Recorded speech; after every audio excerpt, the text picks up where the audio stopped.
Sophie, thank you so much for joining us at Game QA and Localisation. Great to have you here. Thank you. Could you just tell us, for the benefit of our viewers, what your current role is and what you're interested in from your perspective and your company's? Yeah, thank you. So I am Sophie Butlin and I am the Localisation Manager at Jagex.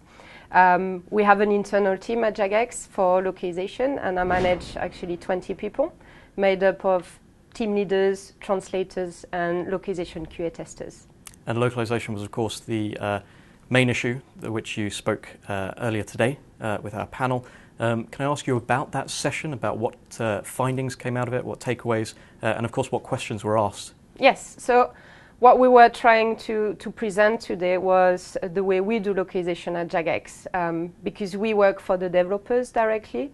So that means that we, like I said, we have an internal team, but we also have our own tools and we have our own processes. So it was interesting actually when we presented and the reaction we had a lot of questions regarding the way we work, the tools we use, a lot of different experiences as well, following from other talks that we had. And you realize that when you work for a developer, the way you have to think about localization is quite similar to ours. And what benefit was it to be in a room of that size and to talk to people one-on-one in that sort of forum? Is that something that you would generally experience, or are you quite sort of inverted?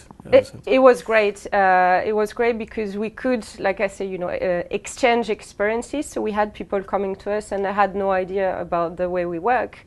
But also there were some people that actually do work in a similar way than we do. So talking to these people and seeing that, oh, actually you face the same challenges that we face every day as well. You had to use similar tools that we do. Not that they are the same, but you had to build your own tools the same way we did. And you also have internal teams and you understand the benefits of it. So that was really interesting for that. Discussion is, of course, one thing, but practical progress is another.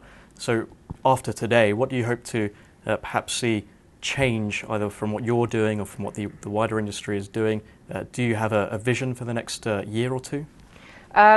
So for us, not much will change apart from what we explained in the presentation, is that we moving away from just using one tool.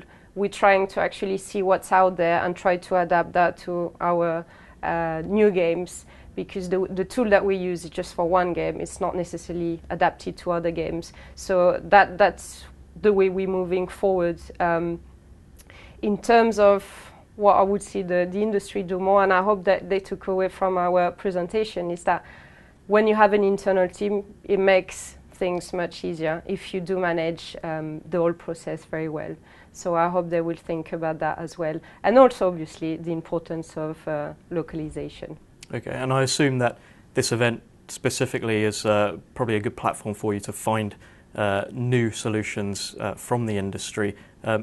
From in your opinion, what does this event offer that you perhaps couldn't get from any other sort of other conference or other type of engagement?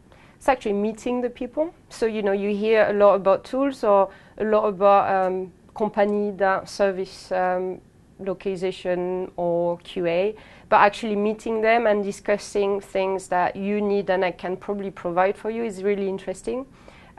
We always think that the way we do it is the best and we couldn't adapt it, but actually when you do talk to these people, you realize that they might have the right solutions for you as well. Sophie, what would you say about the quality of the audience available to you for the discussions today? I thought it was great. It was quite diverse. You had a bit of everything: developers, freelance translators, localization agency, and I think bringing these different groups together makes the discussion really varied and interesting.